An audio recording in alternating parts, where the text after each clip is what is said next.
Hi, this is Medima, and the first episode in English. The guest is Beth Upton, formerly known as Sayalei Anuttara.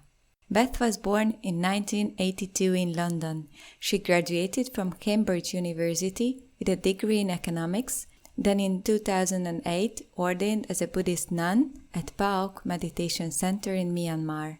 She spent 5 years training diligently in meditation in the Theravada tradition under the guidance of Pa Auk Sayadaw, then a further 5 years training in other meditation methods and doing long solo retreats. In 2014, Beth founded Sanditthika Meditation Community in the caves of Almeria, Spain. In 2018, after 10 years of monastic life, Beth decided to disrobe in order to integrate some of the challenges of Western life into her Dharma practice. Beth has been teaching meditation since 2014, both in Almeria and in meditation retreats around the world. Please enjoy our conversation with Beth Upton. Hi Beth. Hello. I'm so glad to meet you in person after a long time of online meetings. Yeah, it's nice to see you too. Yeah, so just from a personal side, I have participated several retreats led by you, and I really love your teaching style. And now I'm very glad to talk about your meditation path now. So let's start from the beginning. How did meditation enter your life? Oh, well, that's going a long way back. So I think when I was a student, maybe when I was studying at university, I will have read a few books. Maybe I was starting to get a passing interest in meditation, but only really, I think mostly intellectually, and I wasn't so happy at that age, and I was just looking for different things that might help. But then just after I graduated university, I left the UK and I went to Spain, and I was volunteering, doing different things, and as part of that journey I ended up volunteering at a retreat centre, a Tibetan retreat centre, and that's the first place where I was really sort of sitting on a meditation cushion doing formal meditation. I was like 22, I think, and yeah, just some of the experiences, I was there maybe about a month, and now I look back, I think my meditation experiences at that time were very naive, very beginner, but to me at that age, at that time, it was mind-blowing, and it gave me a sense of like wanting to do more. Oh, wow. What happened next? What happened next is I kind of forgot about it and I left. I remember at that retreat centre they told me there are 5 precepts, 5 rules you need to keep if you want to be a good meditator. Not to kill, not to steal, not to lie, not to do sexual misconduct, and not to take intoxicants. And I was like good with the first 4, but I was like, why would anybody stop drinking? Because I'd come from student life in the UK. Why would anybody do that? I don't want to do that. And so I kind of left that retreat centre. I kept on travelling a few more years. But that memory of those meditation experiences kept on coming back. And once I had travelled and I had sort of reached a stage of my life where I was bored of moving around and seeing different things and going to different parties, and then my mind settled on trying to find a place where I could meditate full time. It was like the only thing that stood out as being a good path forwards in life. How did you find the Pa Auk Forest Monastery? At that time I would have said it was good luck, and now when I look back I think maybe also some good karma. It was sort of by word of mouth. So I was travelling around Southeast Asia, Thailand and Vietnam and Laos and Cambodia, and going to different centres and just asking the people there, oh, where would be a good place to meditate? And I tried some places in Thailand and it didn't quite fit. And somebody suggested I try Myanmar. Somebody suggested I went down to Pa Auk, and I went and I liked it. And I stayed. And was it your plan to stay there from the beginning? Half. Like I had been moving around a lot and I was very ready to stay somewhere. So in my mind, I sort of had, even if it's not perfect, maybe stay. Not forever, but a while, just to give myself a break from all of the traveling. But then when I arrived and I met the teachers and I learned a bit about the community, I was like, okay, now I'm going to stay until I've learned what they're teaching. This place is really worth my time. And so I stayed. I ended up staying 5 years without leaving. Wow. And just step back one step. Yeah. So you said that meditation had become very important. So was it only the experience you had in Spain or something else happened? I think suffering happened. So like just the suffering of life happened, and trying in those years other ways to overcome that suffering. And not very heavy suffering, just the suffering of got to make money and got to go here and got to figure out what to do, and the normal sort of onslaught of life. And seeing there's so much pain in the world, and I tried sort of working in international development and that didn't work. I tried fundraising for good causes and that didn't work, and I done study and academia and intellect and that didn't work, and just couldn't find the right thing that felt like the answer. And so having gone through that for a couple of years more, my mind was like, oh, but wait, what about those beautiful experiences in meditation? Maybe training your mind could work. And so it was this gradual, like, letting go of all of the other options. Oh, okay. So kind of cleaning the path and then... Yeah, like that. Yeah. So come back to the Pa Auk Forest Monastery. Would you share some of your experiences? What was at the beginning? Some best or hardest experiences from that time? That's difficult because it was 5 years of my life. So there's so many experiences there. I think the thing that stood out for me at the beginning was how welcome I was made to feel by the Burmese people. Really like it was a home. And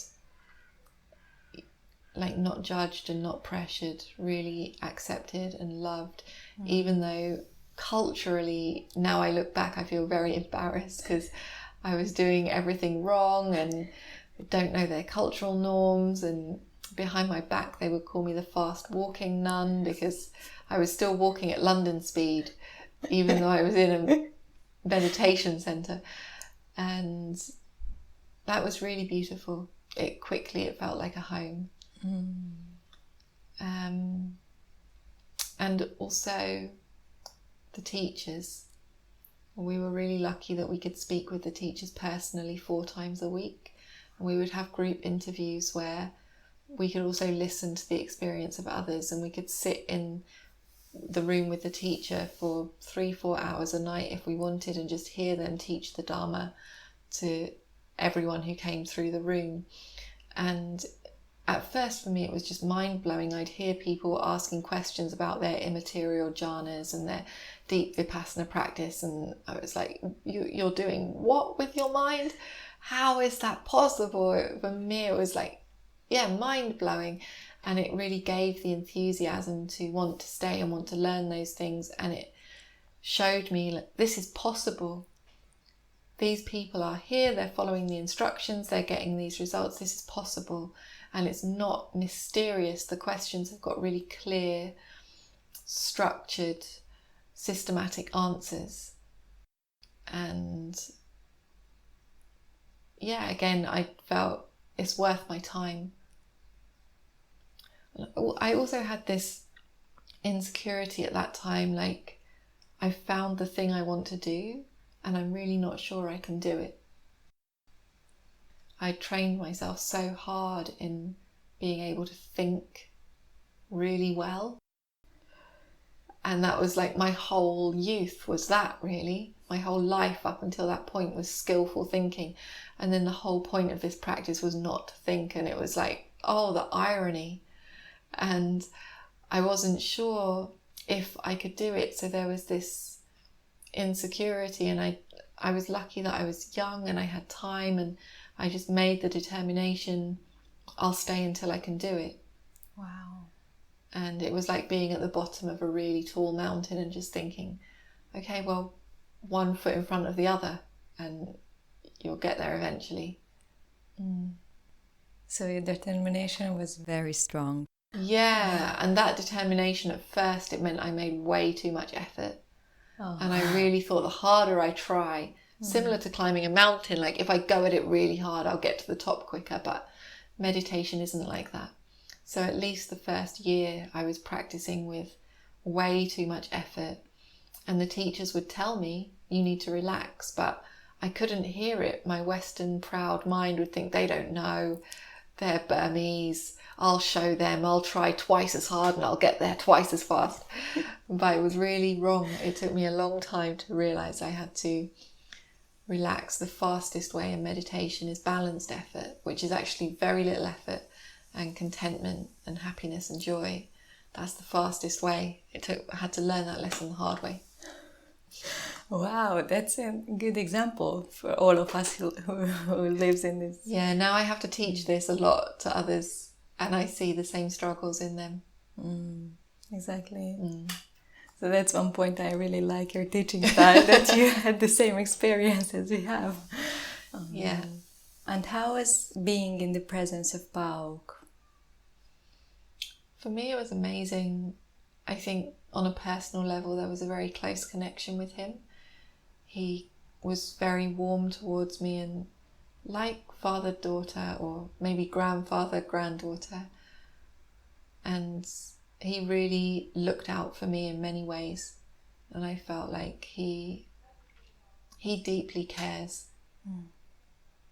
And so it made me feel very safe and welcome and valued within that organisation, within that community, which was nice. It gave a sort of a confidence to my practice. Also, I felt like he values the detail as much as me. Or maybe I should say that the other way around. I value the detail as much as him. And that was beautiful. It was like a rare case of somebody can meet me where my mind is at. Like, I'm concerned with these very subtle, minute details of what's happening in my mind, and he knows it because he cares about those things too. And it was like very playful and beautiful, and like, oh, I've met someone who really cares about these things, and I had so many questions for him and he had all the answers, and it was really great.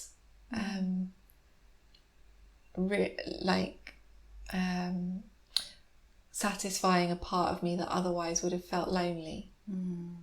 Because who else is operating there but he is?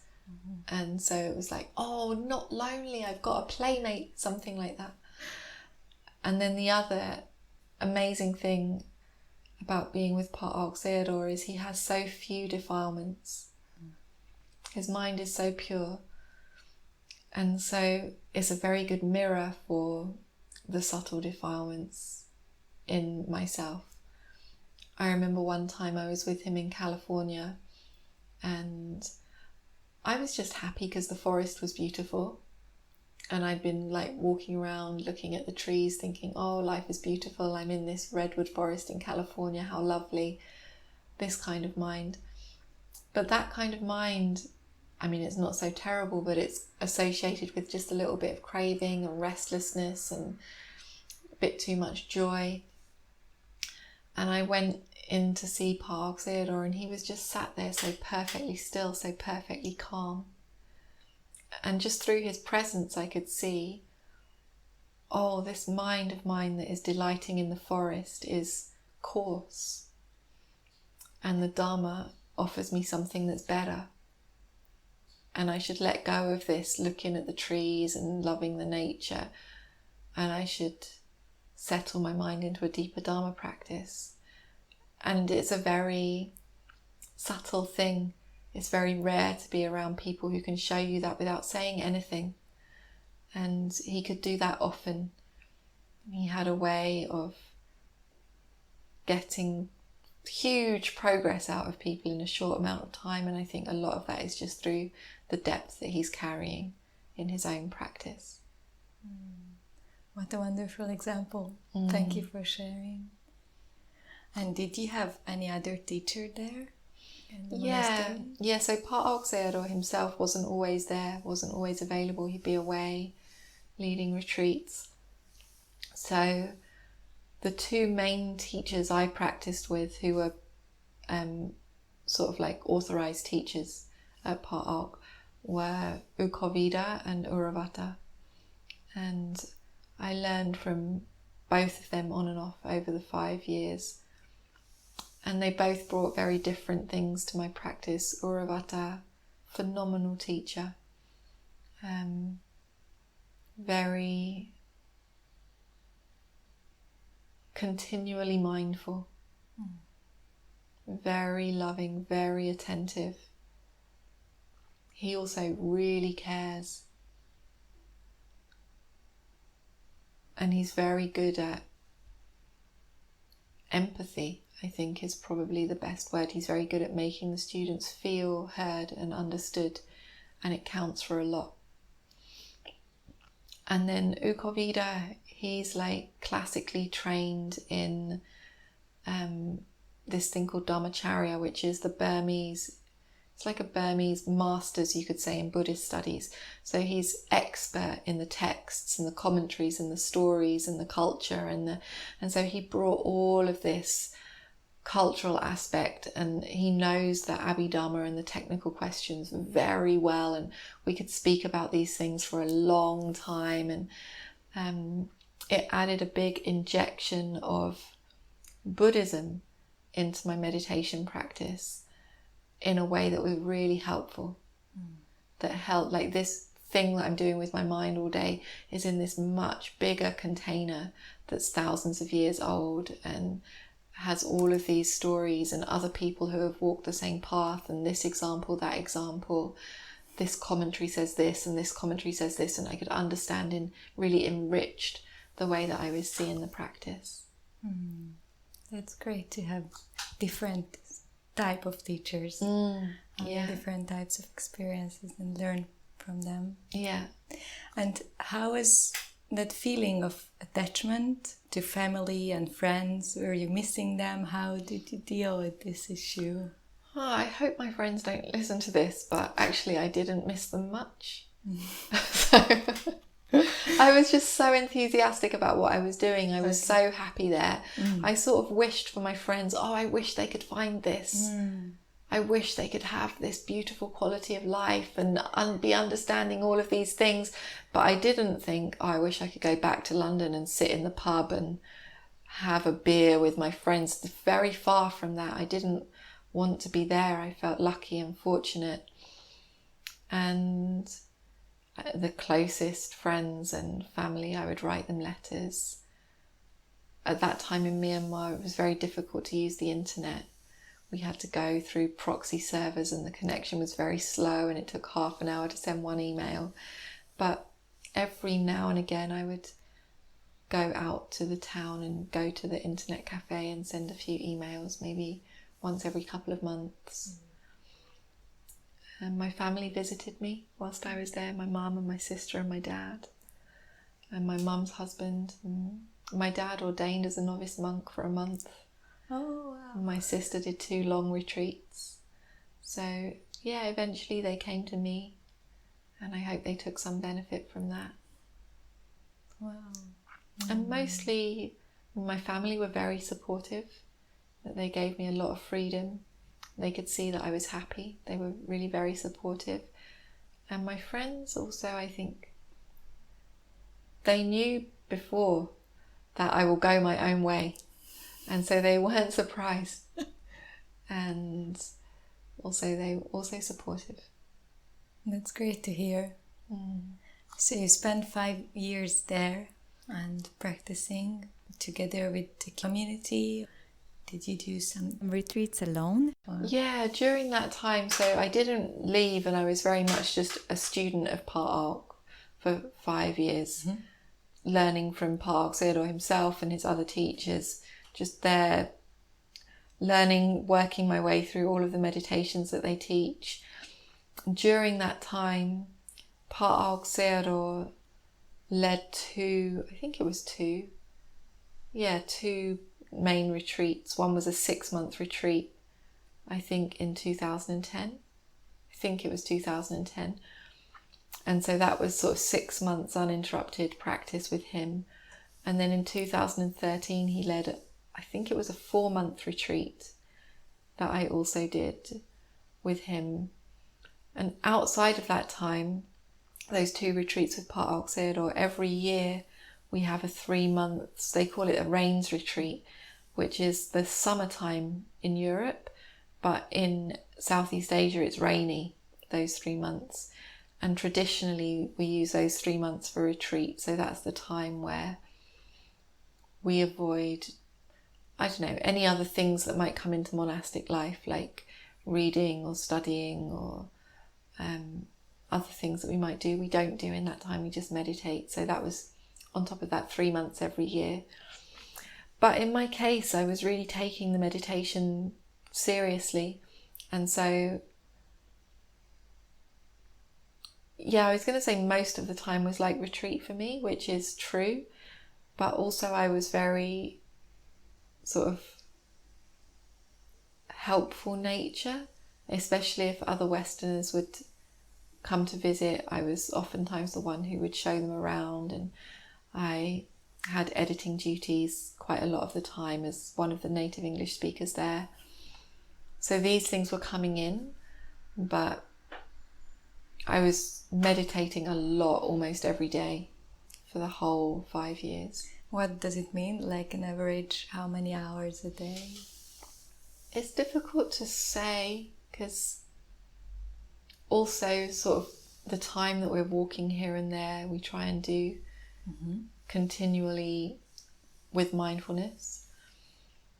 So for a big chunk of my time at Pa Auk, I didn't sit according to the standard schedule that we're supposed to, because I don't really like sitting in a meditation hall. I prefer to sit outside in the nature.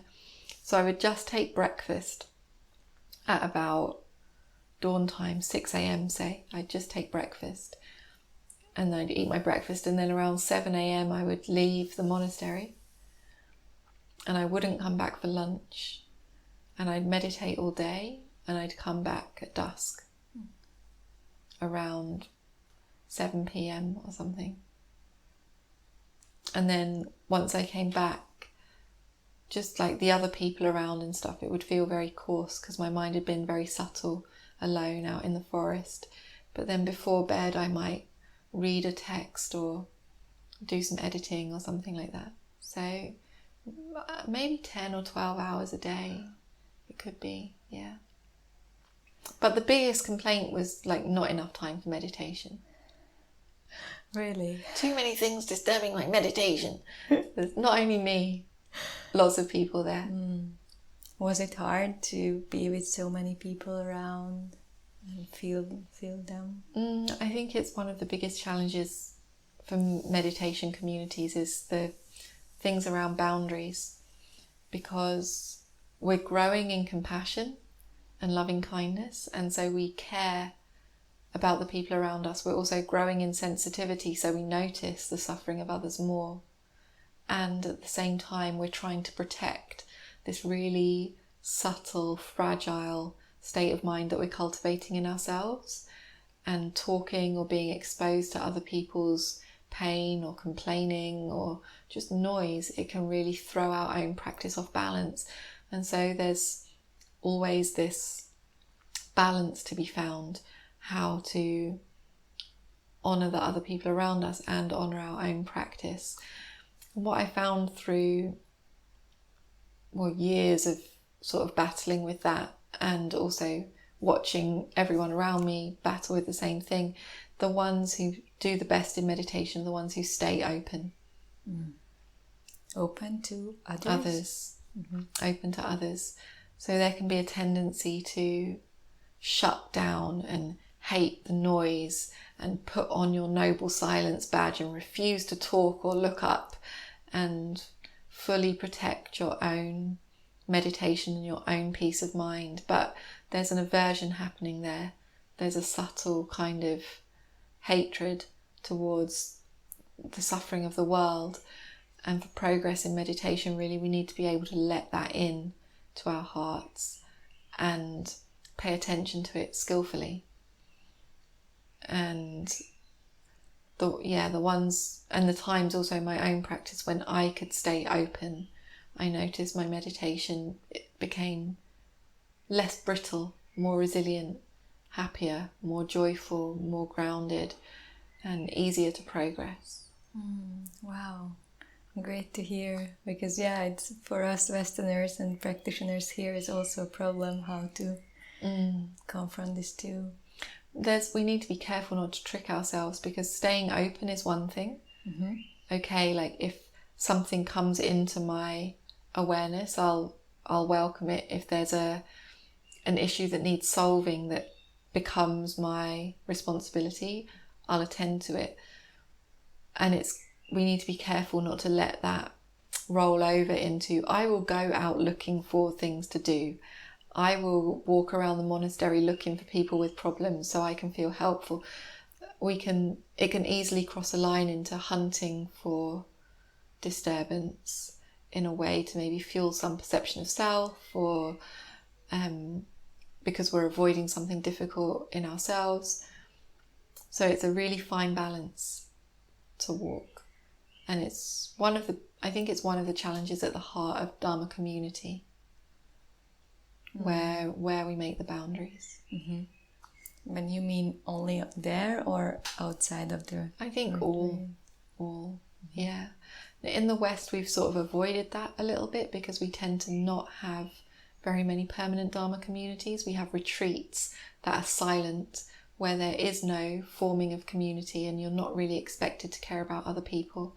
And then you go away into your life where you do have to care about other people and you neglect your meditation.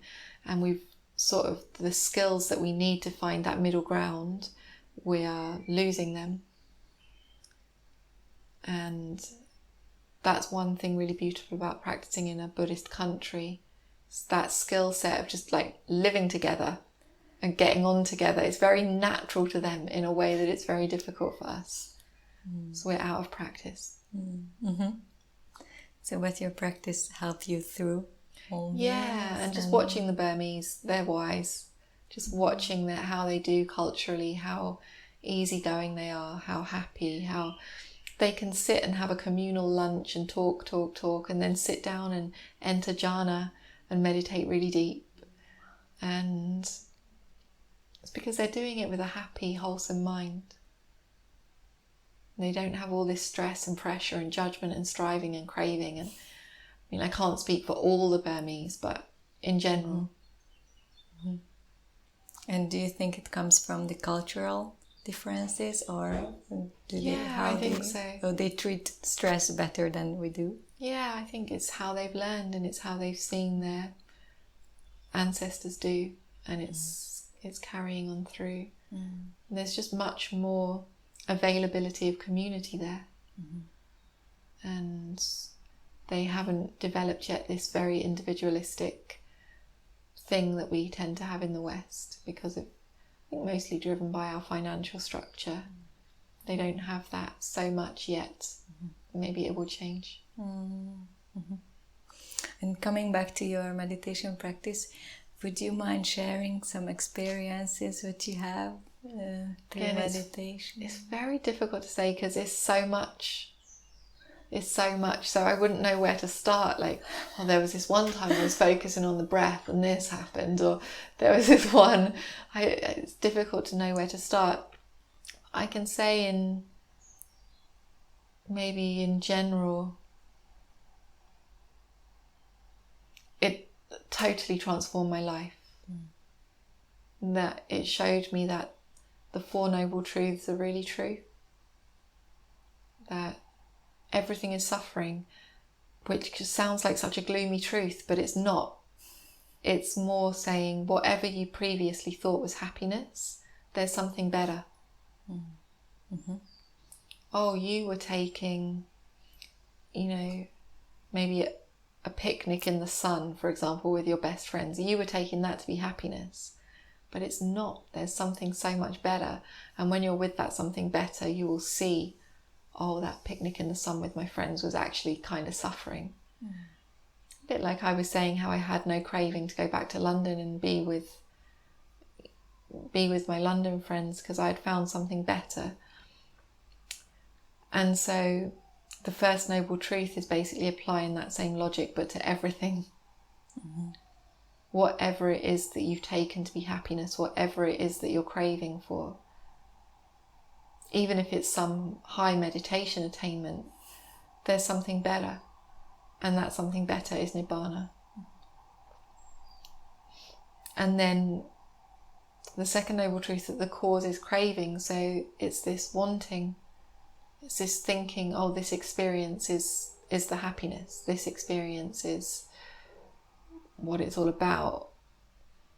And then again and again realizing, no, that's not true. These things that I'm craving don't last. And they're not really happiness. There's something better. And then the third Noble Truth, that Nibbana exists and is real and is attainable, experienceable. And then the fourth Noble Truth, that there's a practice, there's a way. People have done it before, people will do it again, you can do it now. And so this, I think, is what my meditation gave me, was just the Four Noble Truths are really true. There's an end of suffering, there's a way, Nibbana is real. You can do this systematic practice and you can experience that. And they're such revolutionary truths, it reorients the whole life. Do you remember of this moment when you have this and you experience this? I think it comes in waves. Okay. So there's the moment when I will see Pa Auk Sayadaw, or I'll see Theravada or something, and I'll think, they seem to know that this is true. They seem credible. Must be true. There's that level of wow, somebody else is really embodying that. And then different stages along the way with my meditation where I will think sort of, oh, who would have guessed that it would be exactly as the text says? But it is. Who would know, for example, that when you focus on the breath for long enough, you start to perceive the breath as light? But you do. And I didn't manipulate that to happen. And it's exactly as it says in the book. So then comes the faith. Maybe the other things that the Buddha said are also accurate. And that same process at different stages along the way, we have a practice where we discern our past lives, for example. And I had no strong belief about reincarnation, but when we see in our meditation, it's oh, okay, that's true as well. And the process of cause and effect across lives, we also directly observe, oh, that's true as well. And so on right the way up until, there's an end of suffering, and that's true as well. So we have this word ehipasika, which is a word, Pali word they use to describe the Dhamma. It means come and see. And that's basically it. It's come and see, and as you practice, you'll see it's true. And so this just coming in waves again and again and again, right up until, there's an end of suffering, and it's really true. So you entered with much suffering, and then you found out that there is an end for suffering there? Yeah. Yeah. Wow. And how is it for you to come back to normal life after these experiences and see other people and the usual suffering we have here? It's challenging, and that's also why I did it. So there was something, having done all of those meditations, there was something very comfortable about staying in the monastery, but also for me, probably the deepest attachment is to growth and learning. And so I was without challenge. I was in this same context that I knew, and a community that loved me, and everybody agreed with me, and everybody's nice and loving and meditating all day. So I was without challenge, and coming back to especially London, which is where I've spent the last year or two through the lockdown, it's definitely a challenge. And when I get a bit complainy, I have to remind myself that's the challenge I asked for. Like, that's the challenge I wanted. And it's humbling to see the effect that context has on the mind. It's a reminder of non-self. Like, I'd like to think there was a Beth who owned this past meditation I had done, and that inner Beth was strong enough to overcome any city. But it doesn't work like that. It's just causes in, causes out. And if you're surrounded by greyness and craving and sadness and loneliness and negativity and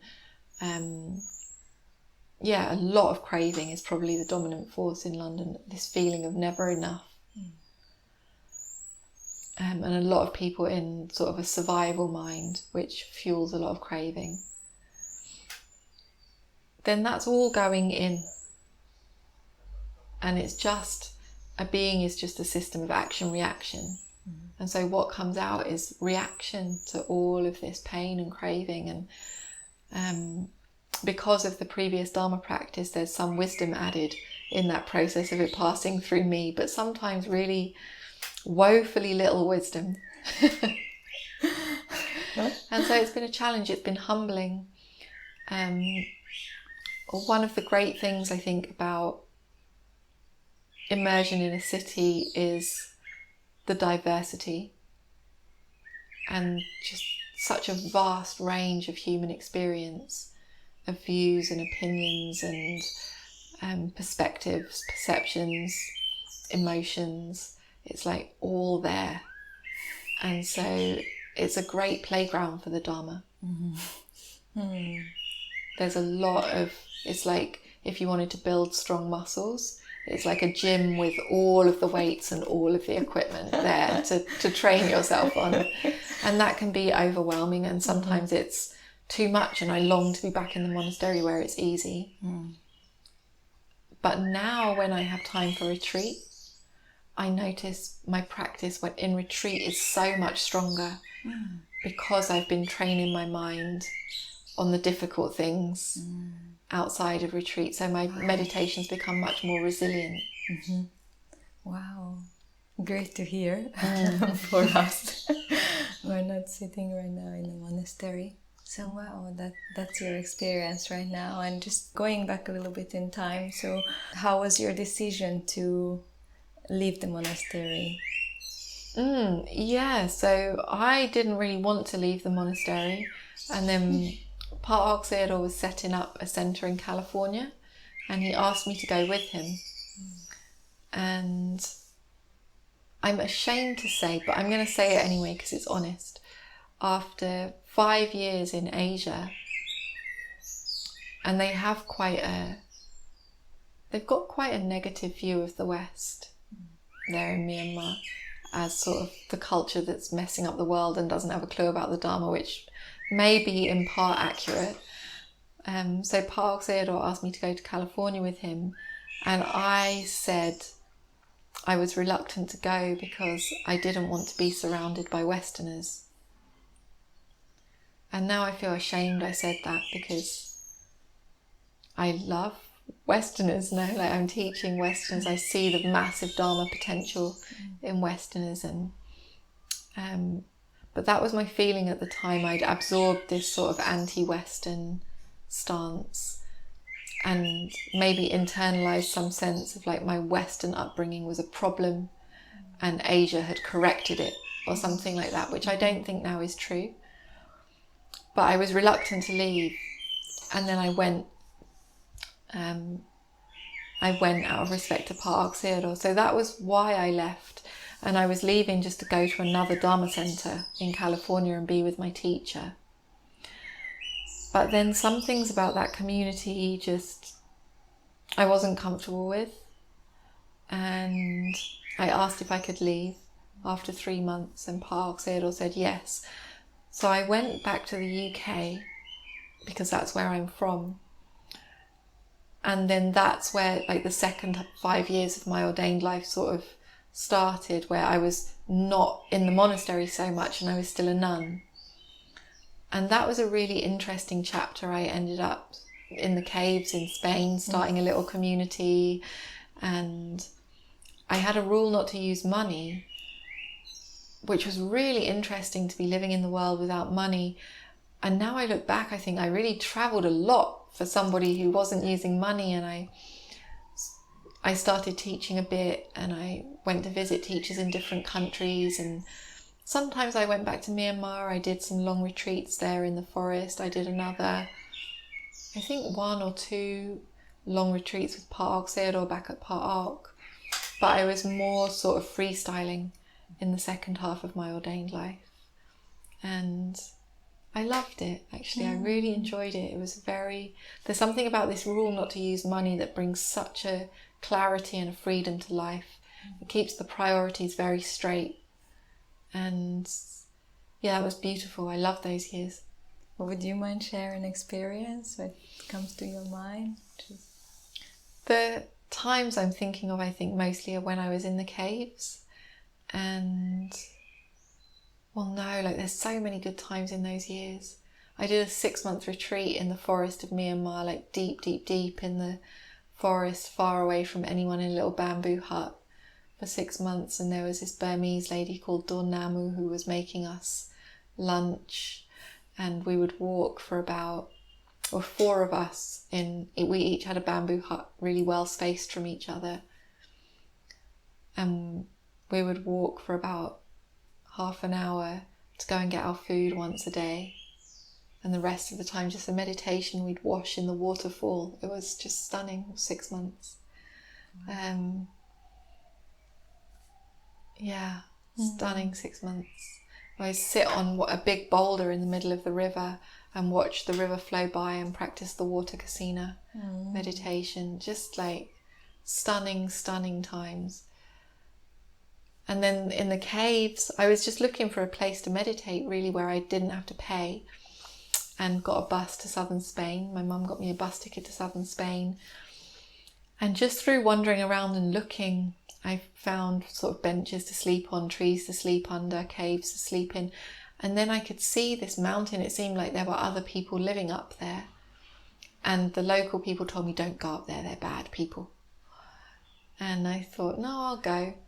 And I went, and so it's this mountain of caves inhabited by drug addicts and criminals, and I sort of made friends with them and took one of the caves up in that mountain and used it for meditation. And then slowly they started to change and started to meditate, and that community is still going. Now at the moment I think there's 3 nuns staying there, and it was a really very free time of my life where I was a nun, but I was out of the monastery, and I was finding like more of a natural way of practice that wasn't confined to Asian cultural norms, and a lot of joy at that time. So wonderful to listen. Yeah. How you are talking about it. It's also, you are just radiating joy, and I loved it. How did you become a teacher? It was also that time in the caves. So before then I had thought I only could imagine teaching the way that my teachers had taught me, because in my mind that's what a teacher was. And that teaching style, it's very patriarchal, and it's very, like, the role of the teacher is very well defined as the one who has all of the answers and basically doesn't need anything. Maybe needs physical, material support, needs food and shelter, but doesn't need anything emotionally or spiritually from anybody. They are just like an oracle, kind of. And something intuitively to me felt really off about that. Or I couldn't imagine being in that role long term and feeling happy. It felt too lonely and not true. You know, like I know how much I know, and I know it's really useful and profound, and I know what I don't know. And I know what meditation has given me, which is of immeasurable benefit. Like there's an ending of all suffering, it's amazing. And I know what it hasn't given me, which is like it hasn't healed all of my emotional wounding, for example. It hasn't, all of those years of practicing alone hasn't trained me in relational skill. It hasn't taught me loads of really important stuff about the world and how the world works. It hasn't made me good with money. There's lots of life skills and knowledge bases and skill sets that I don't have through having trained in meditation. And I didn't want to give some impression that I had all of the answers. So anyway, when I was in Spain, at first I was really reluctant to teach. And then when I was in the caves, I was just sort of being me and doing my own practice and not putting myself in any role. It was just being Beth. And I saw the benefit it had. And then they would come to me quite naturally and ask questions about meditation. I saw, through this just normal talking about what I know and what I don't know, they benefit so much. And it relaxed me. It totally transformed my view of what it means to teach. And I approach it more like friend, like, you know, just friend in the Dharma. I've done it, you can do it too. This is how I did it. Hope it works for you in this way. And I try to be very transparent as well about what I don't know and where I still struggle. Also because I don't want to set up unrealistic expectations in people of what meditation will do for them. I don't want to hide the limitations of a full-time meditation practice. And so that is really how I came to teach. When I understood that just being me, being natural, people can benefit, then I made this determination. If they ask me to teach, I won't say no. Mm-hmm. I also won't seek it out because I quite like not too much responsibility and nice, easy life at that time. But if they ask me, I won't say no. And then the first person to ask me was Bence. So that's how I ended up in Hungary. Yeah, I remember that was your first ever retreat you led. Wow. Yeah. Yeah, that's what I really like in your teaching style. As I mentioned, that you are so natural and we can ask anything, and maybe you say, I don't know the answer, but you don't pretend to know all the answers, exactly as you just mentioned. Yeah. And so what do you do now? How do you live now? How do I live now? So just on principle or for ethical reasons, or because out of respect to tradition, or because it feels right to me, I do all of my meditation teaching by dana, which means I don't charge a price and people can give me whatever they can or whatever they think it's worth. And that feels really beautiful. I'm very grateful that the Buddha set things up in that way. And I love teaching by this system. So that's what I'm doing largely, and through the lockdown I've had to move a lot of that online and teach by Zoom, which hasn't felt very nice, but it's better than nothing. So that's what I've been doing, and I hope in the future to move more back to in-person teaching. And then alongside that, because I ended up locked down in London and I can't really live in London off of just donations, so I've also been doing care work for people with spinal injuries, which is a bit like I was saying about being in London. It's been a really interesting working ground for the Dharma, because the work is live in. So we're living in the home of the client with the spinal injury. So oftentimes they need quite continual care because many things they can't do for themselves. And so aside from all of the aspects to do with dealing with the spinal injury, it's just been really interesting to live in other people's homes. Like live in someone's home for 2 weeks, and because they can't do a lot of the details of their life, I've got to see like, oh, okay, this person likes this much toothpaste on their toothbrush, and this person must do their laundry at this time, and this person watches this much TV a day, and this person, I don't know, whatever it is, just the different habits and styles of household life. Mm-hmm. And that's been really eye-opening. Really? Because household life is something that, I mean, I grew up in a household life, but in my adult life, it's something I haven't really done. And it's just been really interesting to be like, well, okay, wow, this is how people live. Like some people go to the supermarket every day, some people go once a week, some people have 3 meals a day, some people just eat dinner, some people watch TV 14 hours a day, some people are very anti-TV, and that immersion into that world, it's sort of enriched my understanding of samsara, or really enriched my understanding of how conditioned beings are, because you can see like how different cultures have totally transformed a whole life, and how the majority of someone's time is being used in this way, maybe because of the culture they grew up in. As you mentioned that you like to learn, so what have you learned from this experience? I think I've developed a lot of gratitude. Like I hadn't fully appreciated what a privilege it was to have had the spiritual training that I had. Because I just sort of landed there and I was, looking around and found this place and stayed, and I just sort of took it for granted. And coming back and realizing, wow, the majority of people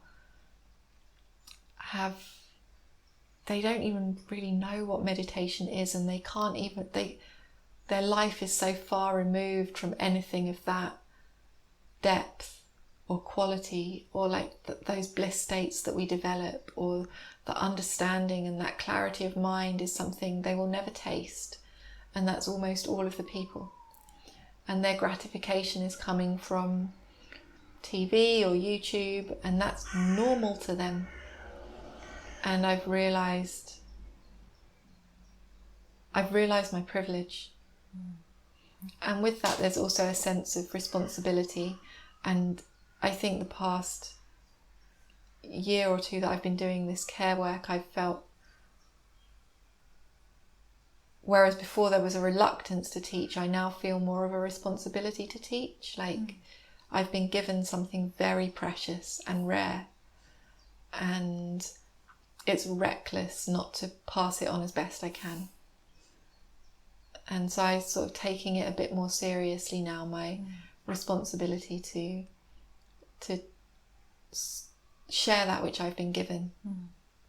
And also you said that you're specialized on relationships and how Dharma is in relationships. Could you share some of this? Yeah, I'm really enthusiastic about it at the moment. It's where I saw the challenge. And partly that's through my own path, my own life. So coming out of the monastery and then being surrounded by such a diversity of human relation all of a sudden. And all of a sudden everybody isn't a monk or a nun who agrees with me. I'm realizing the skills I've learned in meditation don't 100% solve that. Like there's another skill set which is to do with how we communicate that was underdeveloped in me. And maybe through meditation, there were some ideals that I was clinging to that were unhelpful actually, or through developing certain qualities of mind so much, other qualities of mind were neglected that I actually needed when I was in relation to people who had a totally different life to me. So that was one big motivator. And then the other big motivator was through my own practice and also teaching others, seeing again and again that people meditate well when they're alone. And then when they're back in a relational sphere, the quality of their practice drops. And I was hearing it again and again.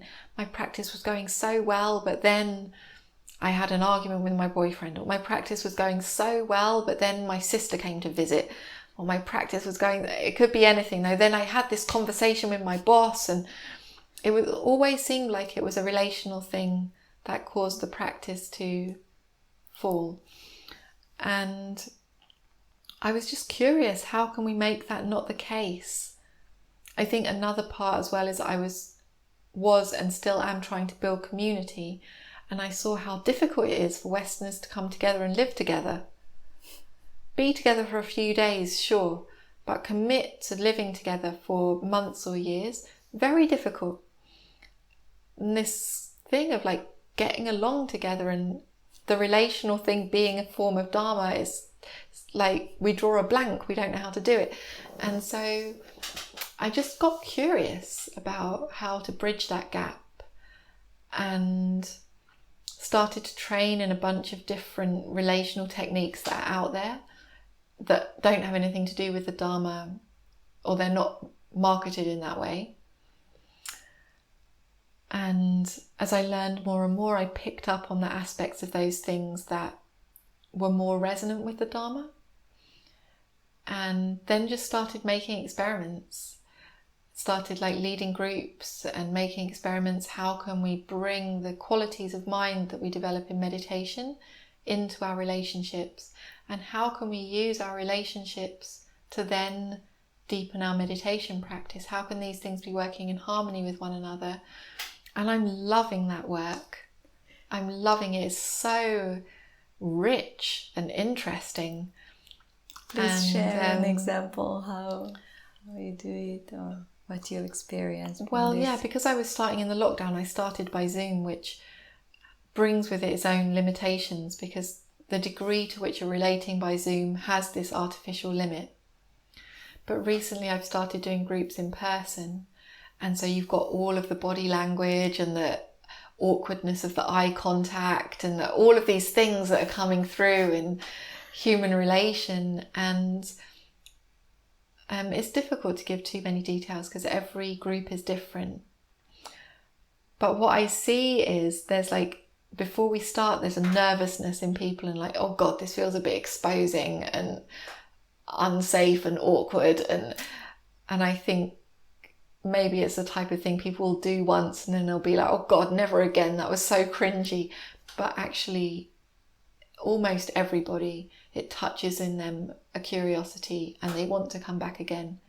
Even if it's been on some level uncomfortable, they want to come back again. And I think maybe not for everybody, but for a lot of people, it's a big missing part of our needs and our growth and our Dharma practice. And in Asia, it's not taught explicitly because they're naturally carrying quite a strong facility for getting along with each other and living together. But we haven't been trained in that, and it's not so intuitive to us. And so I think there is some value in, I wouldn't say I'm teaching that, but like facilitating that building of those skills, more explicitly. And it's great. It's great. I want to do it more and more. Yeah, it's really, as you just mentioned, it's a missing part because we meditate and then how to incorporate these experiences to our everyday life. It's very hard, especially here in the West. Yeah, I would say with these groups I'm leading, I'm calling them Dharma Circles. Mm-hmm. It's very similar. It parallels meditation in that maybe the first time that somebody sits down and meditates, they might not have any amazing experience, but they get some sense of like, oh, that was nice. That was a kind of a different thing to do with my mind. And they get curious. And then the benefits come when, the real deep benefits come when it's a practice and they're doing it again and again. And it's what I've seen also with the Dharma Circles, is that when they do 1 or 2, it's like, oh, that was a different way of relating to people. I might like to do that again. And then doing many, the deep benefits start to come through, and it becomes really transformative. And what I'm starting to see is what I was hoping to see, that the transformation that takes place in the circles transforms the meditation. Because where we are blocked in meditation is the same as where we're blocked in relation. Just to give like a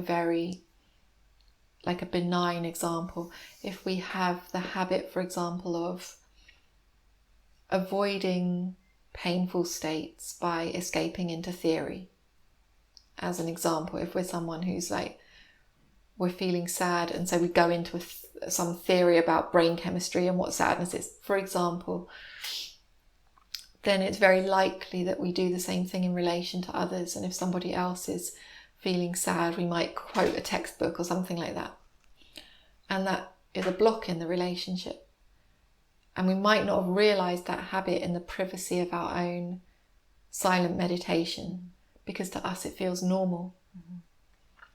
But when we're in a circle, that tendency will be shown to us. It will be reflected back to us. We can't avoid but see it.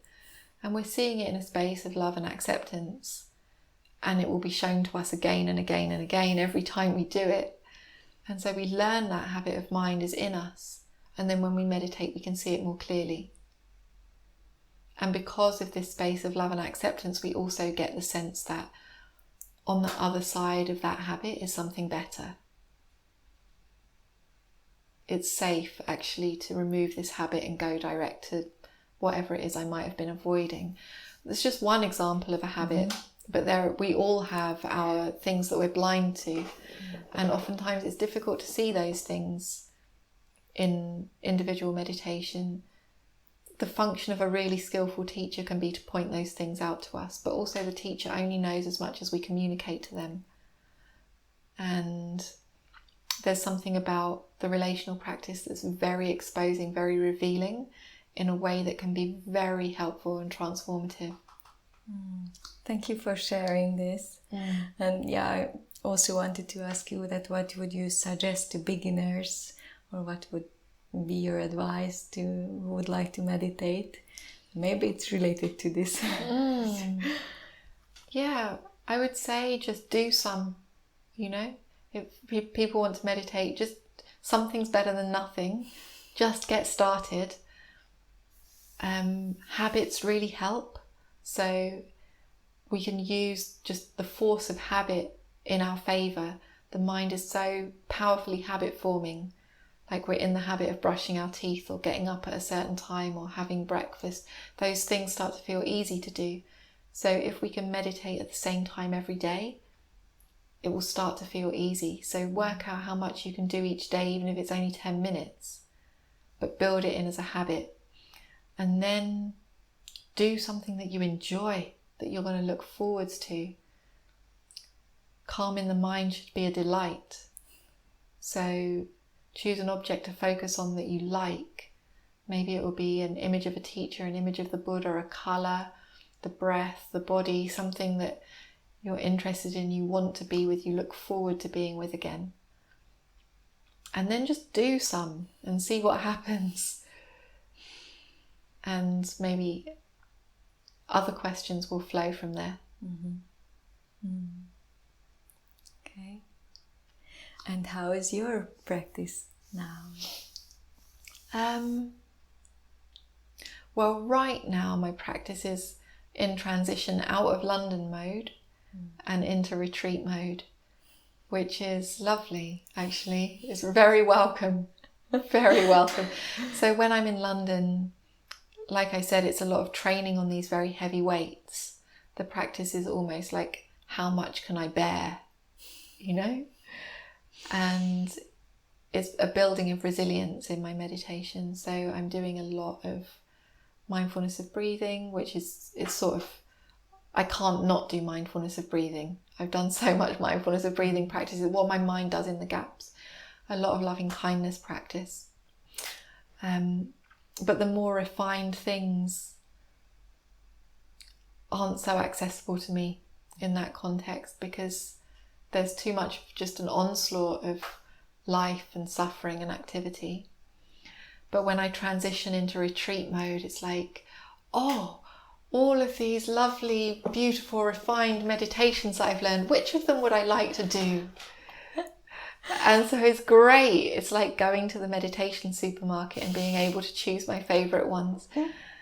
And so now I'm just in that. It's delightful, and I'm looking forwards to the rest of the month of just delighting and playing with these beautiful techniques that we have from the Buddha.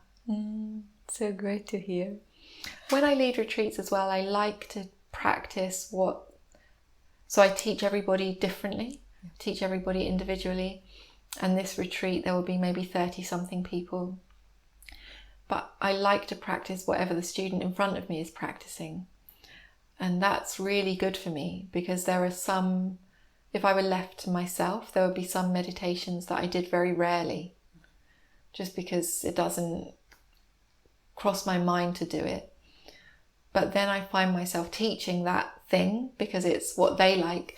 And so I'm like, okay, I will practice the red kasina then.